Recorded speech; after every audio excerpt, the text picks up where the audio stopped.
Hello, everybody. I'm here with Ilia Baranov of Polymath Robotics. How's it going, Ilia?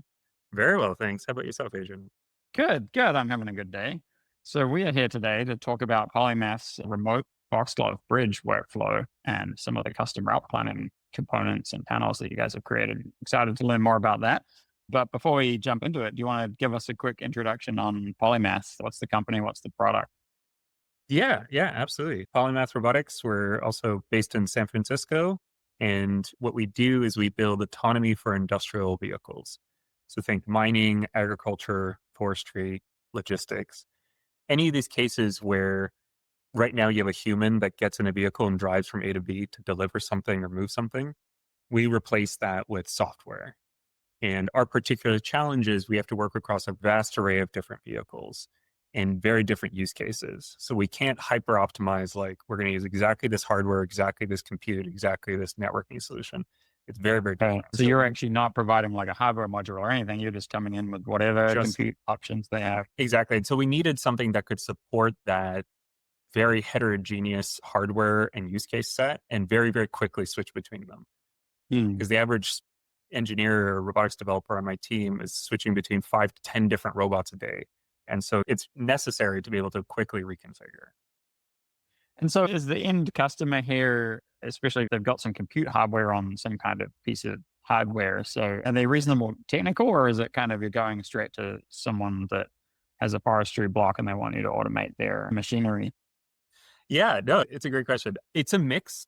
Sometimes we work with people who are basically fellow roboticists, and sometimes we're working with literally, I'm a crane operator. What I do is I drop metal balls onto scrap to make it into smaller scrap. Like that's all I do. Like, can you do Right. my job for me? Yeah. Basically, right? And at that point, we got to tune the solution to be like, okay, press this button, go to this Right. link, and it works. Just really simplify it. Yeah. Right. That's super interesting. And so do you see, is there a lot of overlap between some of these things like construction and mining and agriculture? Where do you see the overlap, and then where are the differences between such diverse needs?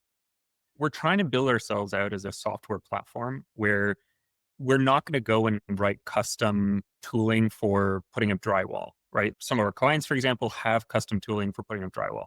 They focus on that piece. That's what they do their R&D on. They're very good at it. Mm. Our piece is just move the base around in a safe Right. way. And so the common factor between all these industries is you have a relatively expensive, relatively big machine driving in a way that could hurt people. And so you got to be very careful in your motion. Again, it's the same case. Even in forestry, it's a large skidder. It has a big claw at the back where it has to drag trees. Or if it's in a port, it's a vehicle that's just pulling a trailer behind it. In Mhm. each of these cases, you still got to move from A to B. How you do it is different. What the obstacles are different, but the Right. goal is the same. And in that workflow, you focus on the navigation, and then they might be bringing other pieces for the manipulation side of things. Exactly. There's this fuzzy boundary between what we do, because we'll do sensor fusion, obstacle detection, navigation, safety, path planning, the whole move the robot around autonomy stack. And then Mhm. there's this fuzzy piece of, okay, if it's a bulldozer, just control the blade to push dirt. We could do the simple part, but there's entire Right. companies that will do auto grading for you with GPS and lasers that are way better at that than we are. So maybe we Yeah. collaborate with them to put in an auto leveling piece. Fascinating. And so we're here to talk a bit about how Foxglove fits into that stack, and more specifically, your remote access. So you're building all of these robots, and I guess it sounds like mostly outdoor robots. Any indoor use cases, or this is all outdoor? Maybe about 30% of our robots are indoors Okay, or so you got mixed. robots out there. Some of them are out in the field, they're out in the forest, they're in a warehouse with terrible internet. This is one of my Yep. recurring jokes, is that the only universal truth in robotics is that you're going to have terrible internet. You're always going to be limited. So you got these robots out in the field, and I guess it sounds like you had one of the challenges is remote debugging or remote access to these robots. Yeah, absolutely. So we use Tailscale, which is kind of a fairly new VPN, fairly Hmm. popular. The other day. Tailscale. Shout out to Tailscale. Yeah. No, they're great. Huge fans. We have something in the order of several hundred devices on that network now in different groups and different use Hmm. cases. The main thing it does is that it provides the ability to have a kind of a fixed IP address that I know that I don't care if the vehicle is using a cell network or Starlink or on a Wi-Fi or underground, same IP address. I can always talk to it. How we married that with Foxglove, the use case in one of our cases, I'll pull this up so people can have something pretty to look at while I'm talking. So this is a mining vehicle in Brazil. And this was a case where we were streaming this video, driving this vehicle autonomously down the road using LiDAR, you can see on the left, and some camera data. Right. Um, and what we had to do here, not for this particular client, but for a very similar one, was their in-house engineers wanted to show progress to their leadership. And they wanted to be able to do a live demonstration. Here's what the robot's seeing. Here's the progress we've made. Here's the challenges, so on and so on. Historically, I would have been faced with a decision. Okay, do I teach them how to use ROS? Or do I try to hack together my own thing to share sensor data live? Both of those are not great. So what we ended up doing in our document with you is basically how you can use WebSocket secure mode in Foxglove, plus Tailscale's funnel option, which then allows us to have a secure address that we can spin up and spin down on demand, that any even reasonably non-technical user can visit the Foxglove website, open a live link to it, and see the data and be Right. able to naturally understand, okay, this is what the point cloud looks like. Here's the dust. So in this exact video, what we're trying to show is dust from passing vehicles and how we're trying to filter it out. Sounds like you were already using Tailscale for general fleet communication. I don't know, robot to robot, or at least robot to server over Tailscale. Yep. So that was already a pretty well understood component of your stack. People are familiar with it. And then the idea was marrying that with Foxglove. Exactly. And I think in particular, Foxglove's really good use of WebSocket secure actually makes that thing work at all. If it wasn't for that piece, Tailscale wouldn't be able to actually form the connection in a way that would make sense for any computer on the network. Super interesting. And so this use case, I guess you described themselves, wanted to look at what's going on the robot. They want to demo it to their managers and everything and show some pretty visuals to say it is actually autonomous. Is that the main use case for customers, or what are the different needs of remote connectivity to the robot? Do you need also your own engineers accessing things as well? So definitely this kind of newest use case of this WebSocket secure and Tailscale funnel is us stretching beyond just using it as an internal engineering development tool. Foxglove's ability to save layouts and share them with the team is something that we really require for having a very heterogeneous fleet, where if I'm jumping from 5 or 6 different robots, I don't want to spend time building my dashboard every time. And I want to make sure that when I change it, my whole team sees the same thing so I can point out to them. And so we use it daily or multiple times a day in terms of our fleet. But this was the first time where we could give someone who knows how to use a web browser the ability to also see the robot data. We can talk to them directly. They can manipulate point clouds live. And that was very powerful. Awesome. Both your internal engineers need remote access sometime. And obviously, it sounds like sometimes they're just working locally and they're debugging things. But also, your internal engineers need to be able to access things remotely. If the customer calls up and says, what's going on with this robot? And also, customer needs remote access to the robot when they want to show off what's kind of happening there. Exactly. So 3 kind of very different use cases. Something unique about Polymath that makes this necessary is that we've only seen about 20, 30% of our vehicles in person. We do the vast majority of our deployments remotely. You've seen one of each type at least, or? No. Mostly.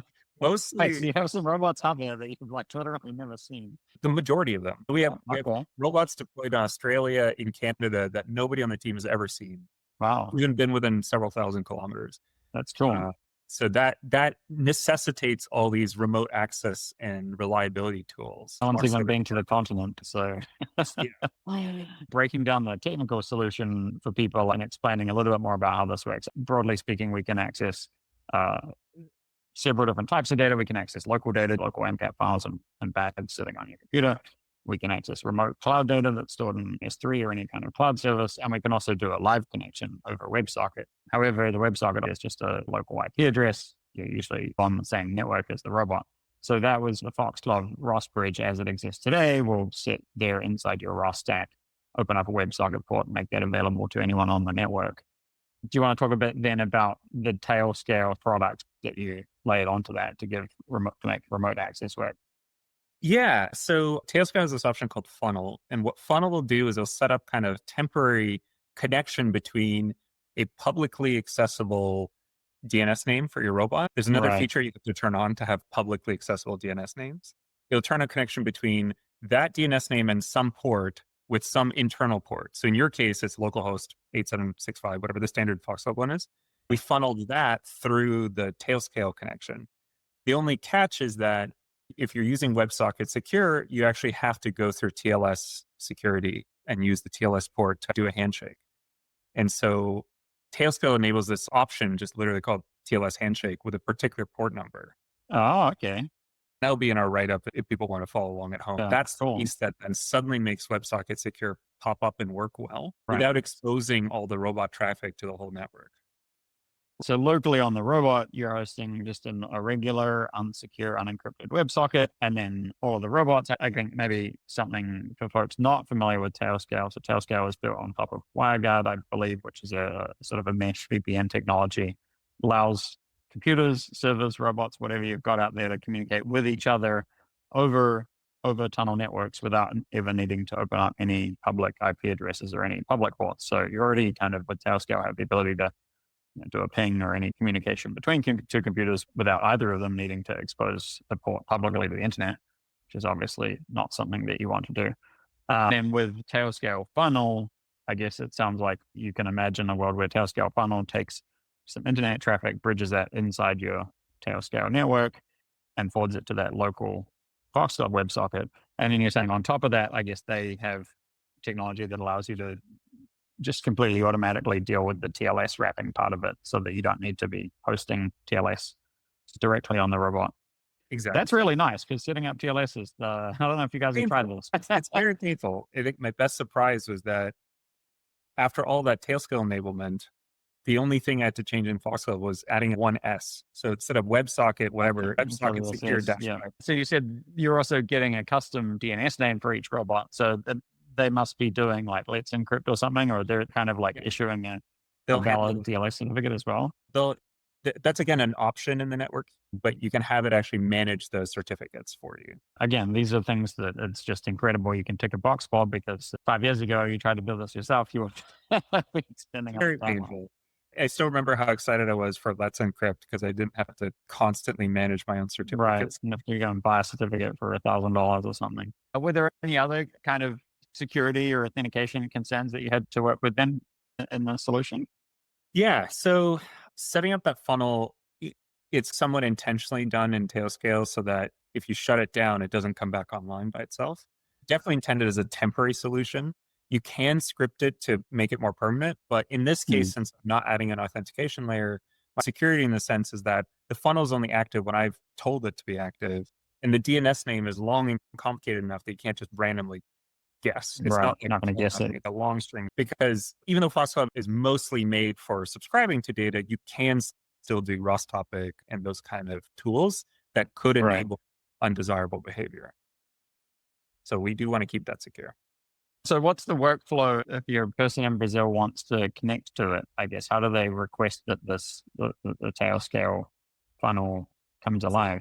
So we haven't done any fancy workflow here because it was literally, we tried it for one and then it's been more interesting for more clients. Especially if we have another client in the mining space, totally different area, where they had a board meeting and they wanted to show, here's the progress we've made. Live? They didn't want to just do like a video or something? No, that's not interesting. Here's the robot right now. Here's the data it's showing right at this moment. Okay, good. That ability to just, it's okay, we're going to have our meeting at this time. You pop up the Tailscale funnel and we just manually go in and do it. There's no magic automation behind the scenes. Yeah, make sure it works. You want someone watching it at all times. Yes, exactly. So let's then pop over another piece that I hear that you have built is some kind of custom panel that you use for managing routes within the robots. So the second topic of our discussion here is on the actual routes. So to set the stage a little bit, when people think of an autonomous robot, they think of, here's some area, I give a goal and it gets there. I would classify that as one of three ways to handle that problem. The second, more complex, more full-featured way is to actually have a map of your environment. So to say, in this mapping area, I want you to behave like A, B, C, D.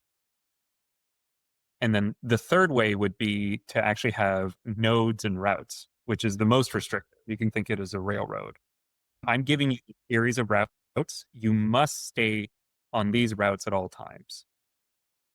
And it's in that piece that we ended up hitting a wall where, even though that routing and node infrastructure is well understood, a tool to actually build them for a human didn't exist. That's where we used Foxglove's ability to have custom panels to start building that tool. Oh, great. We've got a video here. So I can see on the left the standard Foxglove 3D panel. Not a lot of layers turned on there, but we will imagine it looks a lot more exciting. And then on the right here is a custom panel. So I guess for anyone not familiar, in Foxglove, we have this concept of layouts and panels. You can create any number of panels. There's 20 or 30 built-in panels that support everything from 3D to images to plots and most recently audio support. But then you also have the ability to create these custom panels. And so a custom panel basically is just a little HTML application that you can create. You can put any number of buttons there, any number of run any kind of custom code. And importantly for this demo is that custom panels have the ability to publish back to the robot. So you can publish any messages back to the robot. Do you want to maybe explain a little bit about the workflow here and what's happening in the video? So this particular video was a simulated instance, so there's a lot less fidelity to the real world. But it's basically the first part of that video that you saw was somebody just manually inputting, here's the nodes, here's the connection between the nodes, here's some labels for them. And then once those connections are made, you can give this argument to say, go to this node. And you don't have to specify which nodes to intersect in the meantime. You don't have to tell it exactly what route to take. You can see it's making this decision. If I go back in the video slightly, where at this moment it's at checkpoint 2 and they give a goal to the point right before checkpoint, or sorry, at checkpoint 1. They didn't have to specify you have to go back and turn around and do all these things. They just said, get to this point, and the robot is figuring out its own way as close to that route as possible. So you're setting up a series of checkpoints you want the robot to go to. The robot stack, the autonomy stack, is making decisions about how to navigate between those checkpoints. Exactly. To your point on fun visualizations, here's the same idea, but now in reality. So with some LiDAR data, this is more exciting. Interesting. Exactly. Some cost maps so that we ensure we don't smack into things. And then we have our feedback panel on the right for our internal navigation state. So right now it just said navigation executing, and then the planner starts to go and everything starts to move. So again, this is a case where these kind of custom toolings, because under the hood, you can define a GeoJSON type object for our autonomy to follow. And in a real world, large mines, for example, or ports will have fleet management layers or FMS. And those will define, here's the map of the port, here's the nodes, I need you to take these routes. That's all great. That's thousands of lines of detail. But if you're trying to just get started on this process, you need some human way to say, go here, go there. That's where this toolbar is this middle ground, where it's nowhere near a real FMS, but it does give you realistic tools to save and load routes, to save nodes, to test them out. So who would be the end user of this? I guess who's the primary user of the custom panels? So there's two, again, similar to the Tailscale use case. Both our internal team built the panels and is dogfooding them for our own development of these nodes and improving their accuracy and path planning. But also in this particular case, the client has several robotics folks on their team, and they're using this panel to test out their solutions. They're building a much more full-featured FMS, a much more full-featured application layer on top of this. And this is their getting started point where they can sanity check. One example we always give is, not for this one, but in our agricultural space, we had given software control of our vehicles over to their in-house development team, sent a goal, and they said, your software is buggy. I sent a goal and it refused to move. And we went into it and we realized that the goal they sent was at latitude, longitude 00. So they had sent it to the middle of the ocean. Why is it not going there? Why is it not going? And so our autonomy piece kicked in and said, that goal is A, too far, and B, off the map. So I'm just going to reject it. I'm not going to try. We didn't have this kind of panel, so we didn't have a clear way for them to visualize and understand it. So the power of these panels that I'm building this tooling is A, it's very easy for them to use. They sign up for Foxglove, they pull the panel from us, and off they go. But B, it saves this debugging loop where they didn't have to raise a flag and concern themselves and get us involved and get us looking at the bag files. They could have immediately seen the goal evaporated or the goal line is thousands of kilometers away. Clearly, I sent a goal wrong. So this is actually reducing your support load because people can help themselves without needing to necessarily come straight to you. Exactly. That's awesome. One of the most fascinating things to me about all of this is just how many different types, like the diversity of robots that you guys work with. I think we work with a lot of different robotics companies across a very wide range of industries, but usually each company only has one or two or maybe a small handful of robots. I think very unique and interesting that Polymath has so many different types of robots. Yeah, it is, to our understanding, it is unique. To our understanding, we're about the only company where there's a Venn diagram of software only autonomy and deployed across industries. That Right. Venn diagram is Right. one inch. That is good in that it forces us to build more general purpose solutions. The trap, and we talk about this, we have a podcast, for example, and we talk about this trap Mm. that you've been on, of course. I have, We'll, yes.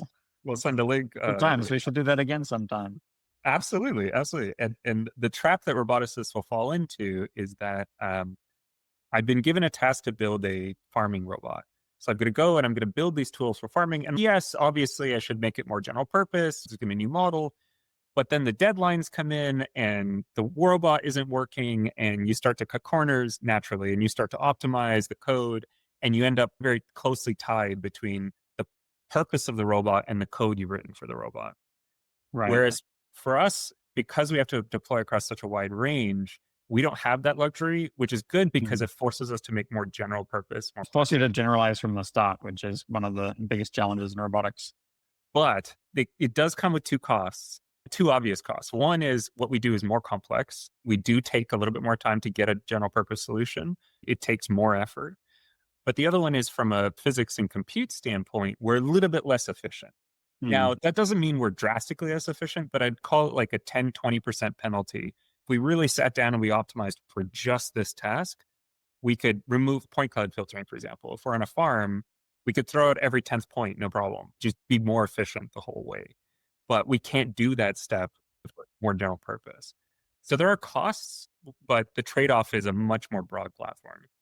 I think that's also similarly for us has been one of the biggest challenges from going and building similar developer tools and things that cruise inside a single company. You can just cut a lot of corners or not even have to think about things because this is the one way that the company works. We only need to support this one message encoding and this one schema and things like that. And then you go to building a generalized solution for everybody. And now we need to support, half a dozen different encodings and formats. And building the general solutions definitely takes longer. The end product comes out better. It's really great that's happening inside of the autonomy components as well. We're trying our best for it. Wrapping up, thinking about this overall journey and adopting Foxglove, what are the key outcomes that you've had? What are the biggest areas of impact that you've seen from what you had before this and the adoption? We're definitely a ROS 2 shop. We started all the way back with ROS 1 and we've evolved since then. You made it through the migration. Yeah. Yeah, a little worse for wear, but mostly okay. The default tool that comes with ROS is Arviz, which has its own tooling set. But again, the challenge there was always I have to bring in people from outside the robotics industry. Give you a concrete example. A really good controls engineer had worked previously on magnetic levitation trains and had Mm. worked on industrial arms and other tasks, but had never actually worked in ROS. So here was this lift of not only do you have to learn about the weirdness of mobile robots, but also you have to learn how to use this weird visualization tool that's custom built for ROS and all these Right. weird quirks it has. You have to, of course, install ROS natively. You can't run Arviz. Maybe you can, but realistically, the vast majority of people install it natively, run it that way. Mm. So the switch has been day one of Polymath, bring whatever laptop you want, click this Right. button to join the Polymath team on Foxglove. Here's all the addresses preloaded. Here's all the layouts. Click the layout, look at the robot. Yeah. So it Robotics brought that. development on a Mac. We're living in the future. Absolutely. I think that ease of ramp up is one Yeah. piece, but I think that the general less fragility to that works on my machine, which is endemic in robots, not just Mm. ROS, but some special developer built some special tool that works for some special one robot. And if you touch it, it immediately breaks. And that's just not the case when it's a general purpose tool built across industries. Right. Right. Awesome. Oh, well, thanks for sharing. It was actually very interesting to learn about the marrying of Tailscale and Tailscale Serve with Foxglove. Obviously, I'm very familiar with the Foxglove bridge side of things, but it's really Yeah. great to hear how people are exposing that and bridging their robots to the internet. I appreciate you joining me and thanks for sharing with everyone. And we will drop a link to and probably even the podcast.